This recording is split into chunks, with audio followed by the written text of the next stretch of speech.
Hello. Hope you're all having a good night. I know it's late for some of you. So today, just gonna be talking about an article that recently came up in my Twitter scrolling.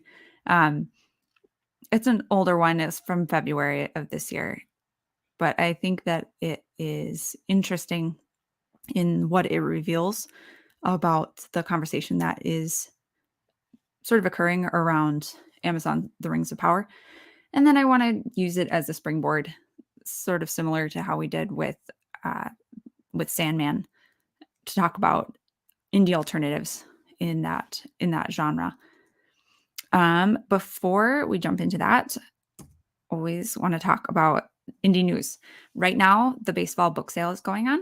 I believe it's one more day, so that's going to be a really nice collection of 99-cent or less um, books. And if you go to my website, Periapsis Press, you can see a article where I lay out all of the ones that we've reviewed that are included in that sale. So that's great. One of the books that is included is a new science fantasy story from TJ Markey. This one was originally released on Kindle Vella. So this is the collection version. It's ebook and print now, and we've reviewed a couple of his books at this point. Really great author. And then last thing was I just wanted to say thank you to everyone who participated in the Summer Indie Spotlight. We had a lot of fun, and I'll be sending out the books to the winners from all 3 months very shortly. And just hope that you guys enjoyed it as much as I did, and that you will consider leaving reviews or comments on Periapsis Press in the future. Obviously, Amazon reviews are going to be a huge help to authors and reviews in general. My hope is that Periapsis Press is going to fulfill a slightly different role, where the review that you could leave, even just one sentence, I liked it, but hated it, whatever, is going to help another reader decide whether or not a book is for them. And since that is my ultimate goal with Periapsis Press, is to build a reference for readers to come and find books that they like in a hopefully more logically laid out format than scrolling on Amazon and avoiding the the erotica versions of everything. So yeah, thank you guys so much. I had a lot of fun, and maybe we'll do it again next year. Okay, so the article that I want to talk about is this one back in February from Luke Shelton, PhD.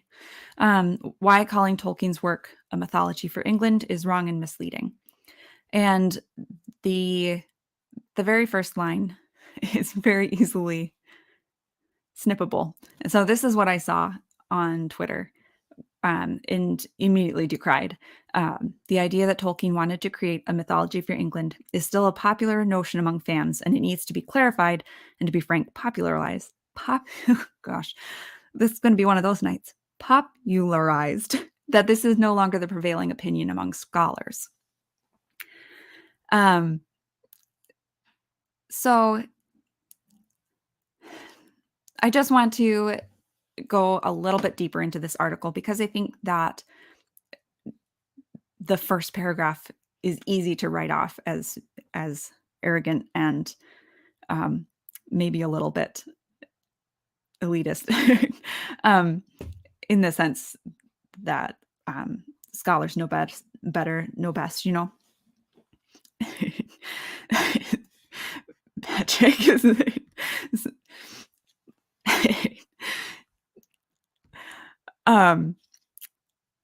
so I just want to interact with it a little bit.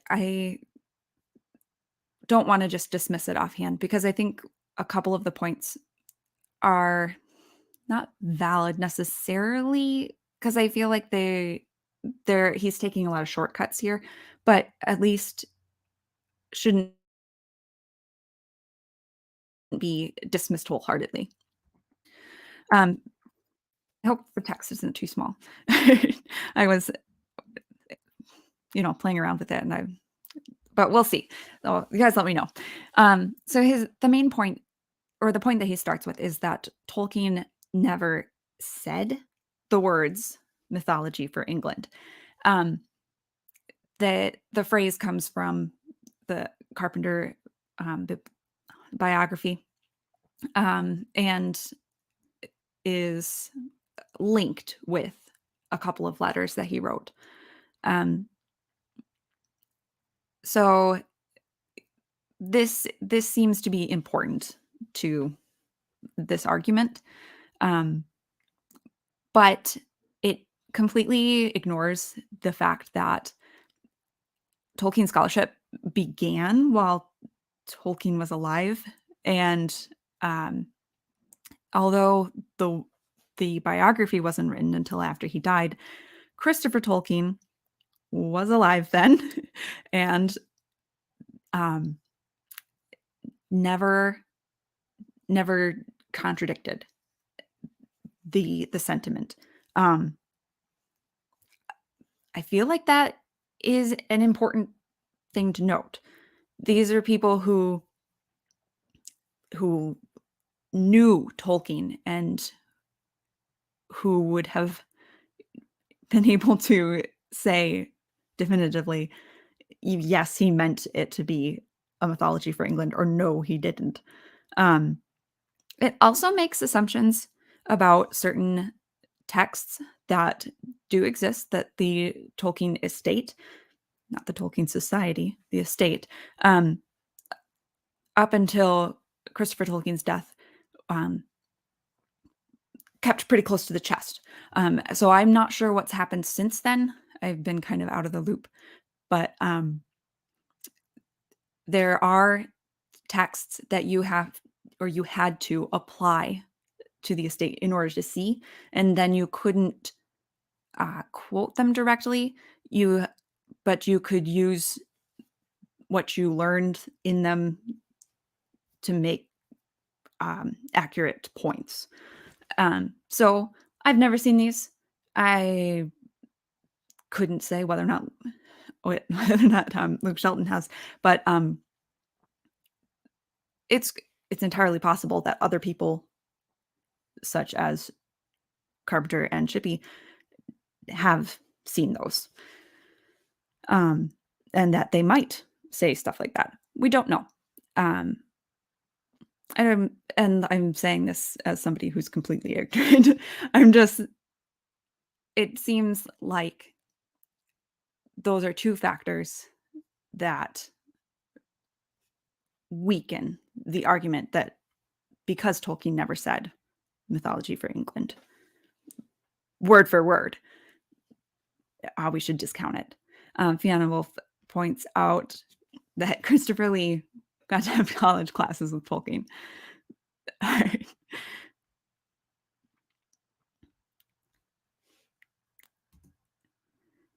This is the letter that is most often quoted in association with that um, idea. In particular, that he wanted to build this larger mythos and dedicate it to England, and that it would have a particular feel. He says tone and quality um, that were very Englishy, British. Um, the the problem with this is that he doesn't say mythology for England. um, so how does Shelton just dismiss the quote? This is not in direct response. It comes later in the article, but he says we can never know what an author truly meant because we always have to rely on words, an imperfect medium to communicate meaning. And that I just had to sit back and blink a couple times because that seems really odd to say when we have so many words from Tolkien, right? um not just his texts, right? Not just Lord of the Rings, not just The Hobbit, not even just the Silmarillion. We've got tons and tons of stuff. We have letters, we have earlier drafts, we have recordings of him talking in interviews. It just to suggest that what more perfect medium do you want? He calls it an imperfect medium to communicate meaning. I just it boggles my mind. Anyway, he explains away the quotes of the letter and then another letter that is included in the book of Tolkien's letters, but it was never actually sent, by saying that the language that the letter was couched in um, suggests that Tolkien no longer wished to create such a mythology, or at the very least, no longer saw the mythology he was creating as connected with England. And I just don't find that sufficient. Um, I don't think there's any. Some of the later stuff that he talks about is trying to prove that, and I can't make that leap. That he had no desire anymore to create a mythology that was connected with England. That doesn't track even with the stuff that he talks about later. And he suggests that he didn't send the letter possibly because he was reconsidering his opinion. And that also seems, you don't write a letter in which you come off much stronger than the one that he did send to his publisher and then recant, and that's why you decide not to send it. It just doesn't make sense to me.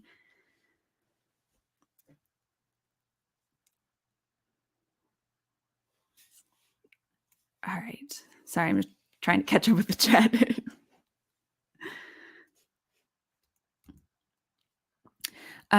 So then he goes into uh, his favored scholar, the scholar who is going to convince us that now scholars know better and earlier scholars were mistaken, and that's Demetria Feeney. I'm going to pronounce it that way. Her book, Tolkien, Race, and Cultural History, sounds exciting, doesn't it? From what I understand, I haven't read it myself, obviously. This is going to be relying heavily on him delivering accurate representations of her arguments. Unfortunately, I think from what I've read online, sort of reviews and responses to her book, all from the perspective that it's great because that's how scholars do it. The real value that she provided was in the research and expertise that had to do with mythological creatures such as fairies and hobbits and stuff like that, and tracking their history. None of that is in here. So the quote that he picks is talking about, rather than a mythology for England, Tolkien's project ended up being a mythology for Britain.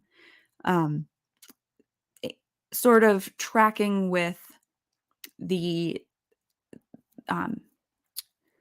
waning of a particular brand of nationalism. Um, this I guess I don't see the problem with that. Um, it's broader than England, I suppose. As an American, I don't really understand all of the nuances of the distinctions. Um, I know that there are people in Britain who will object to that clearly. Um, but my response to her argument that Englishness came to be associated with the simple ways of the English countryside rather than with England's glorified Anglo-Saxon ancestors is to suggest, perhaps, that Tolkien considered both to be English. Um, because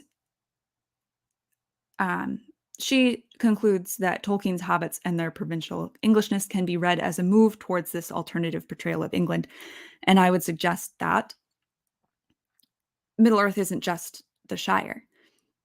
I feel like Patrick just called me a nerd. This is a bit late in coming in this particular stream, I feel. Um,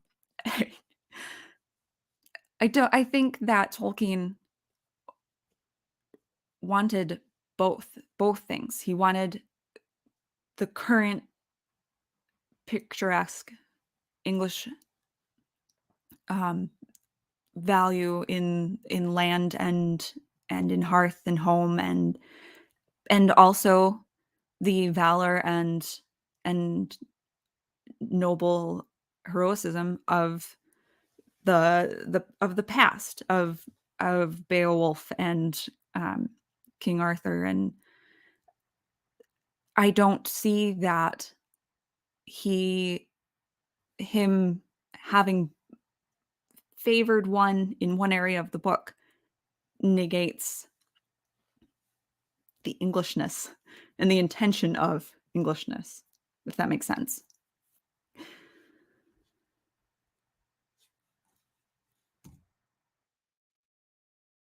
Um, she also leans heavily on the idea that the framing story for Middle Earth is an essential component. So she talks about how Tolkien considered sort of like time travel and also sort of collective subconscious dream imagery to talk to like literally link our world and Middle Earth. But he abandoned that. And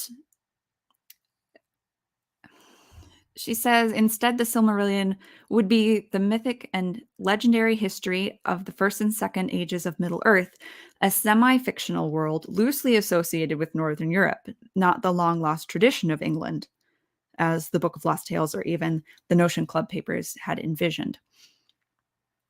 So, the idea seems to be that without a literal connection with our modern understanding or Tolkien's modern understanding of England, that it's not possible that the mythology would still be for England. I don't see the problem with a semi-fictional world that's loosely associated with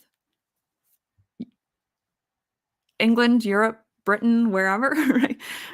Except that it matters that is the case. And I think that it's important to note that we know of another technique change that Tolkien undertook between writings, and that is the narrator of The Hobbit. The Hobbit is geared towards children, and we know that Tolkien decided that he didn't like the narrator in at a later time, he specifically references his children as disliking the sort of condescending talking down that the narrator does. Um, I I kind of like it. I think I that's my personal opinion about the narrator in The Hobbit. I think it's fun. But that narrator is absent in The Lord of the Rings, obviously. It's a more serious tone, and that referencing of the reader's knowledge and guiding the reader in what to think about the characters is less acceptable in a novel intended for adults. Um, but we know that he changed his mind about that based on his own personal preferences, and not because he like personal narrative preferences, and not because he suddenly believed that you shouldn't have narrators or something. Like it was about what he wanted out of a story, what his children wanted out of a story. Um, and that the presence of a narrative voice, and I can say very confidently with The Hobbit, less confidently about Lord of the Rings, but I'm pretty sure I could find evidence if I sat down and looked, is that it's still, the narrative voice still refers to an audience. There is a sense that this mythology is still connected with us, the big people, um, who go stomping around, and the hobbits, um, scurry out of sight and we don't see them. Um, there is a quasi connection. It's maybe not as literal as time travel would be, um, but I I really don't feel like there has to be that literal connection in order for Tolkien's um, intentions to be to result in something that still is relevant, still resembles greatly the phrase "a mythology for England." I thought this was really funny. Um, so then Shelton goes on to talk about Fimi, who he thinks is brilliant. He says so twice. Um, and how her work has not received the acclaim that older scholars have. And he mentions Shippey by name. Um, Side note, in the comments section, he actually talks about why he doesn't quote Shippey, and that is because he feels that Fimi has expertise in this particular area, and so her opinion matters more. I'm just going to let that sink in for a second. Expertise in a narrow idea of Tolkien and his work is more relevant to him than the opinion of the Tolkien scholar. Um, so, it's that doesn't necessarily negate his actual points, but it I feel like it's telling about the angle that he's coming from here is very much out with old, in with a new type of scholarship. And he talks about, because Fimi hasn't received the attention that that Shippey or one of these other scholars has, that there's a disconnect between parts of Tolkien fandom and scholarship. Many fans still believe the concept of the mythology for England was a driving force for Tolkien, and that's largely because they are unaware that there is newer scholarship. The reasons for this disconnect are varied and complicated, and quite frankly would require another blog post even longer than this one to expound upon. That made me chuckle because I can provide a very simple explanation, and that is the growing disconnect between what fans are aware of scholars doing is largely because scholars aren't fans anymore. It's actually quite amazing that fans have any familiarity with the scholarship at all. Um, and I'm just going to put this up. This is the original cover for Tom Shippey's The Road to Middle-earth. And I don't know if you can see at the top, but it says how J.R.R. Tolkien created a new mythology.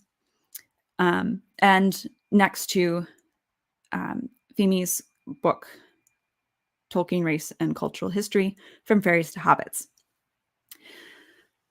And I think that the covers are kind of telling here. Scholars write for scholars. And Feemy's cover doesn't have to grab a reader of off the shelf, shall we say. Like the fans are not going to be grabbed by this cover. It's a placeholder cover for a scholarly work that probably at this point most professors are going to get electronic copies and print out. The truth of the matter is that scholars have always disliked Lord of the Rings, Silmarillion even more. The Hobbit was sort of given a pass because it was a children's book, but that was used to throw shade at Lord of the Rings. One scholar, Harold Bloom, has a really, if you read it, it'll just make your blood boil if you're any kind of fan. It's just completely tearing into the Lord of the Rings as a book. But that was early reception, right? It wasn't okay. And then we got into a period where fans were scholars. And I think that kind of grew out of sort of, I should say, slightly younger generation than Shippey, but who read Shippey would have been the college students in America, particularly when the paperback came out. Those people became fans. Frodo lives written on all the walls, right? Graffiti. Those people became scholars. Some of those people, not everybody, obviously. And then they wrote scholarly works for other fans. That's very different from what we have now, which has come full circle, where the people who are writing Tolkien criticism have been pushed by the current culture, by the way that scholarship works with peer review and stuff, into more and more critical positions.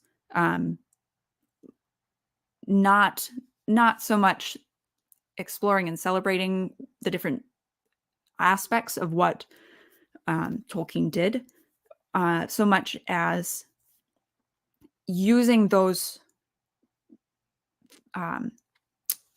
facts and quotes from him to make culturally relevant points. I have a little bit of like more current scholars and their works on this than um, maybe the average fan, just because I kind of kept one foot in the door with my professor back in college. And so I could point to some scholarly articles that I thought were worth something, especially stuff that talks about um, the books versus the movies, the show, and in a way that instead of being like one is better than the other, talks about how changes impact the story, that kind of stuff. Um, but again, um, my professor is not of the current generation. I'm not gonna say she's old, but um, so the disconnect that he thinks would take a very large, um, a very large blog article to talk about, I think, is obvious just looking at the covers. The scholarship is no longer written for fans, and fans don't care. Tolkien, race, and cultural history sounds boring. If you had led with something like fairies and hobbits from the subtitle, maybe I would have been slightly more intrigued. But as it is, it seems like that is not written for me. If I was interested in reading this, it would be because I read um, Tom Shippey's endorsement. He thought that her, now I'm going to hopefully I remember this correctly. He thought that her analysis of the fairies to hobbits part was something that was missing from scholarship. So she definitely provided something of value that other scholars appreciated. Whether or not she is Shelton's linchpin of modern Tolkien scholarship, I think is debatable. Um,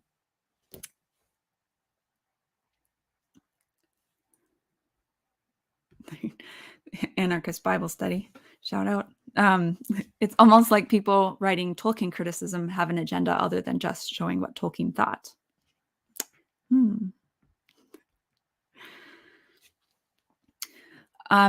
Jeffrey Rankin asked if I meant critical as in critical theory. No. Critical as in, although that's probably part of it. Critical as in not as in more aggressive towards the text, more less generous, more,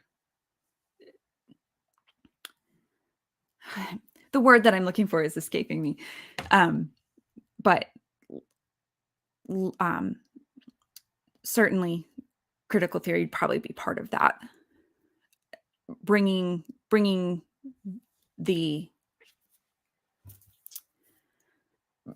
assumptions, the earlier assumptions that were generous and kind towards Tolkien's beliefs into review under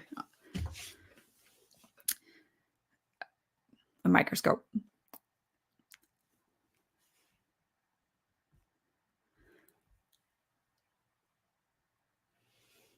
Okay.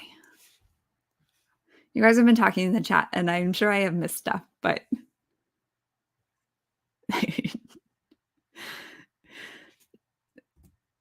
okay, so in the comments for the article, one of the commenters was like, why do I care as a fan? And so I'm just going to lay out what I think the point is. First, Tolkien never said that. So those scholars, I'll just read what I've written. Those scholars who still use it, this is tiny for me.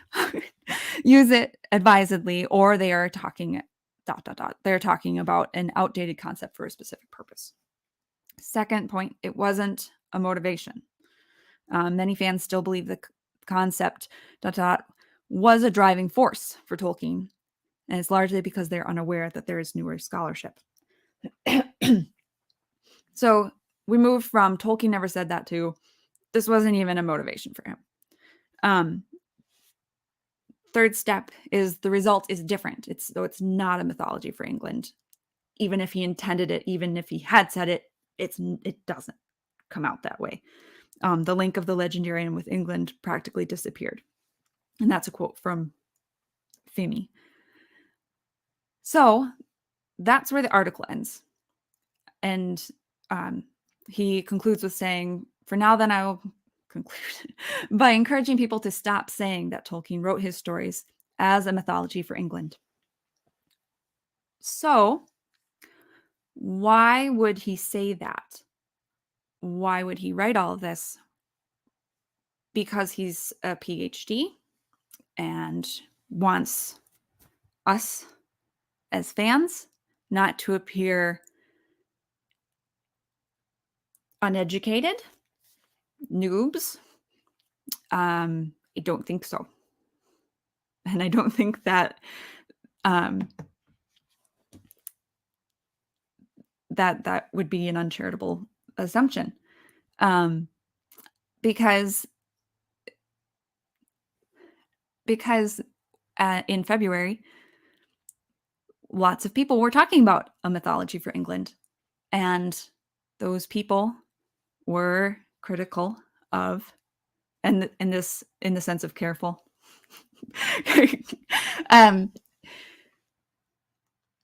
of the new Amazon show that was coming out. The ethnicity of certain characters had been revealed at that point, and the next steps in this train of argument are the reason that he's saying, stop saying it. Your interpretation is racist. And this quote that I have under here comes from the comments. It's not his words. He said his friend couldn't log in, but wanted to respond to one of the other commentators. And so he pasted it in. So it's like aligned with his opinion. And the comment talks about Anglo-Saxonism as a movement, and links it with a current trend that he sees of activated racism in the last few years, which is claiming a lot of medievalist imagery and language for their imagined pure white Middle Ages. So you should stop saying Tolkien wrote a mythology for England, because what you want is racist. You wanting a mythology for England is racist. You want that delusion of a pure white culture from long ago, imagery. You want this artifact, this text, to be yours in a way that you don't deserve. And then the final point in this reasoning train is that the Amazon changes are fine. In the comments, he says, in response to someone who is talking about Amazon, that this article is a summary of the current scholarship on Tolkien, and all of it was published prior to Amazon's purchasing the rights to adapt part of Tolkien's work. Seeming to say that your argument is invalid because all of these facts that I've laid out for you were facts before the Amazon deal. And therefore, or it is it's a sleight of hand because he is writing this article in response to the reception of Amazon's changes. So he's using this scholarship that's been done, um, that's already been trending in this direction anyway. So to argue that Amazon can make drastic changes that do not reflect the author's now disproven, see steps 1 through 3, um, Englishness, because it doesn't exist.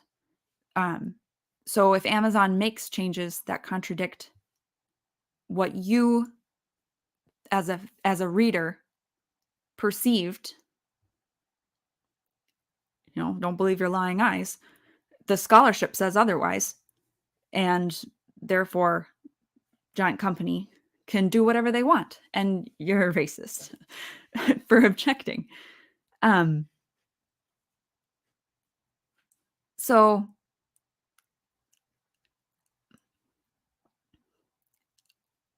the conclusion that this brought me to was essentially that, okay, Tolkien may or may not have been as clear in his own mind as posthumously scholars looking back on his work concluded that he was building a mythology for England. In so many words, perhaps he would have changed his opinion about the exact wording. Maybe it became more of a broader sense of Britain, and maybe it became less literal, more figurative, perhaps more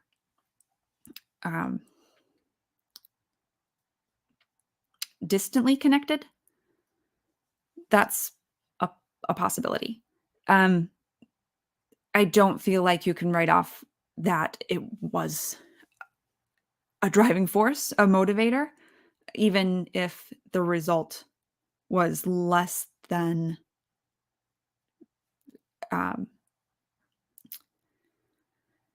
how, I don't know. I just feel like the way that we've looked at Tolkien scholarship in the sense of mythology has been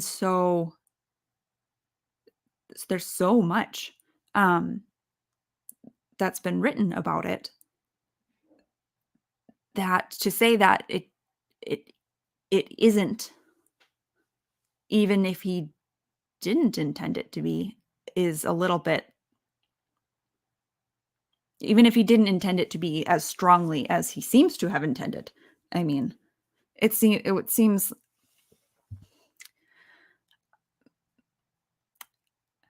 I just can't make that leap. So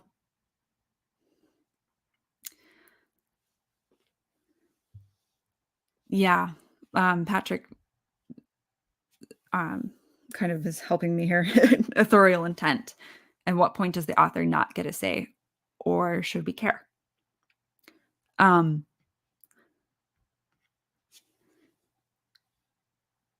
I don't think that it matters what Amazon wants to do with their adaptation, their poetic license. Um, be you know, I'm pretty soft on the idea of IP laws, um, and could probably be persuaded either way at this point in my life. Um, so there's that. Um, but I wish that they would be consistent. Um, and by they, I mean the conglomeration of all leftist and Amazon defender opinions. Not in particular Shelton or any particular um, arguer. I just wish that if it was going to be race doesn't matter, then then they wouldn't try so hard to make it matter, or they would say race matters and then they would choose stories that interacted with that with that assumption, with that belief. um as it is, it's like we can't even have a discussion about it because they're saying it but not saying it. um and it makes it makes enjoying the show for what it is difficult. um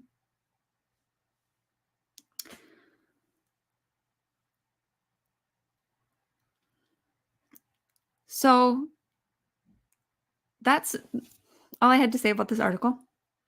um I would really like to know what you guys said in the chat um about it, but now I feel like you would just be watching me scrolling through the chat and like chuckling to myself. And so I'm gonna move on for now. um thank you guys so much for chatting, because even though I couldn't read it right now, I am going to look back at it later.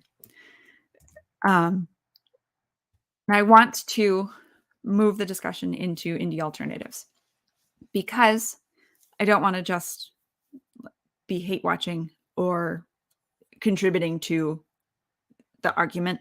I want to talk about a way that we can act on our beliefs about the situation.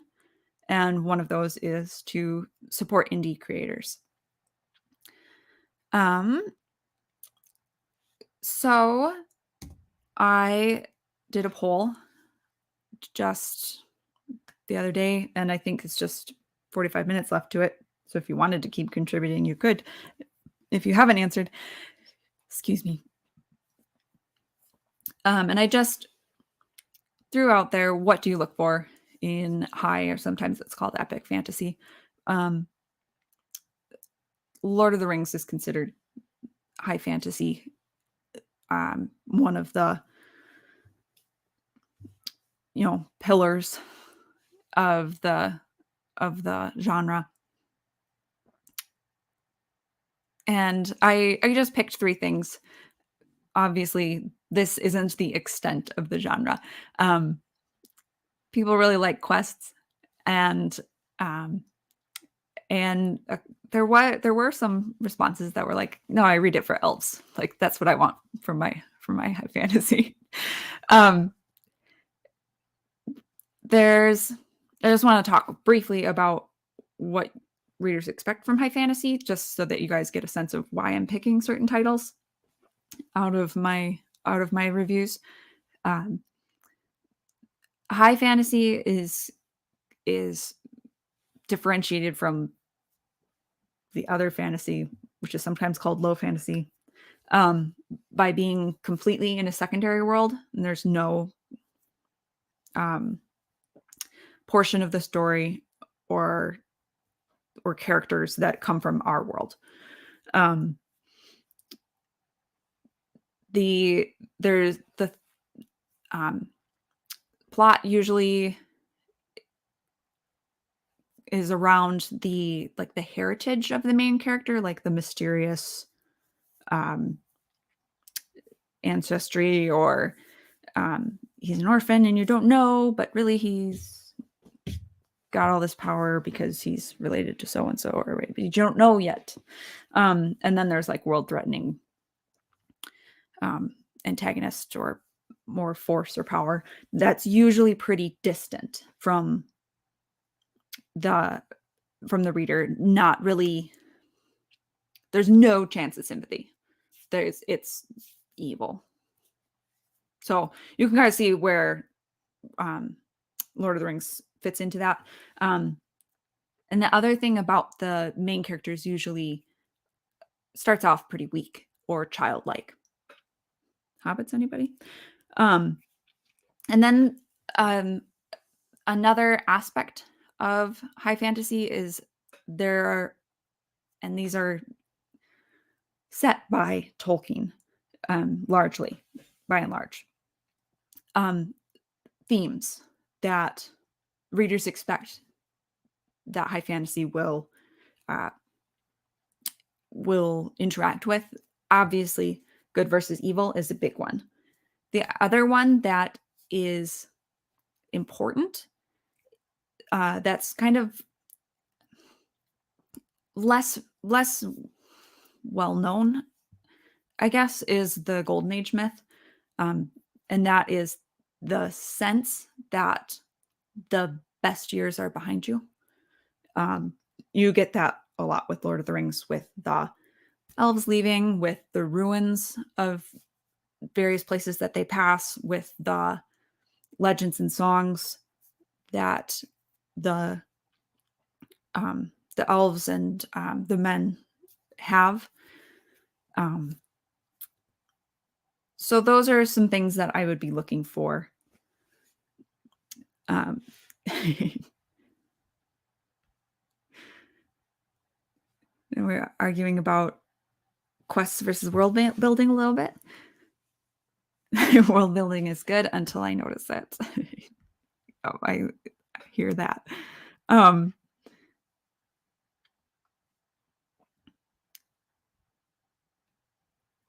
so I'm just going to jump right in. Um, I chose this one as the first one, Dawn of the Broken Sword by Kit Sunshea. Um, this was one of the Indie Spotlight books, and I picked this one. Um, I should say that I haven't reviewed anything that is just high fantasy. And the reason for that is there's not been a lot of demand for it. I haven't seen anybody looking for just high fantasy, at least not in our circles. Um, and I think that's because of the world building aspect. Pulp Rev doesn't value world building as much as high fantasy has a demand for. Um, but I haven't really seen too much demand for it as far as like what readers are looking for. Um, I think the trends right now are a bit more towards um, entertainment as fun and punchy and faster, which is why the pulp rap movement has had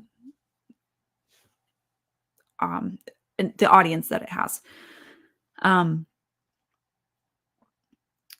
and high fantasy tends to move more slowly. Part of that is the world building. Um,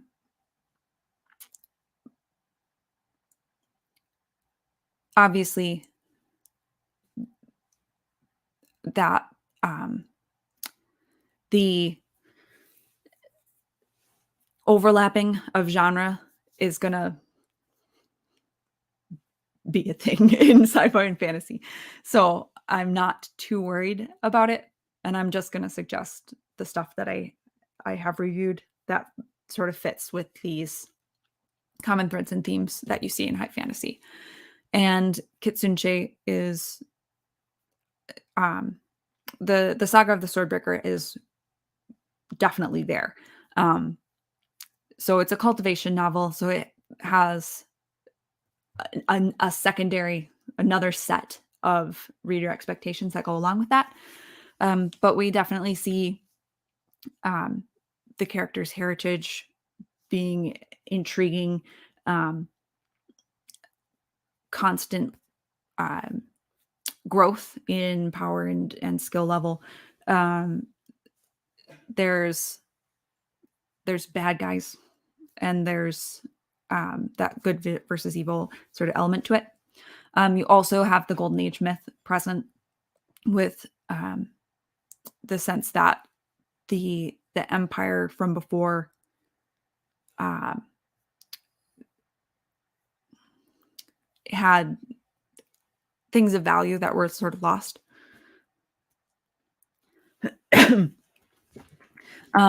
And I picked Light Unto Another World, even though it's an isekai, so obviously it has the primary world, our world, um, present in the story. I picked it because I think that the isekai genre pulls a lot from high fantasy, especially with um, elves and other fantasy races being present. I literally liked Light Unto Another World because of its very simple, genuine fantasy setting. So I feel like this one applies as well. And I picked Mouse. This one's a dystopian fantasy, but it really leans heavily on the fantasy. Really, really well done interweaving of both of those. Um, and again, Golden Age myth, mysterious main character origins, and the world is a little bit technological, so it's not as pure medievally high fantasy as perhaps high fantasy suggests, but it has those elements. I pulled the Crimson Spark again. I think this one makes a lot of sense for high fantasy. Just going to go a little bit faster for the last few. And then these are um,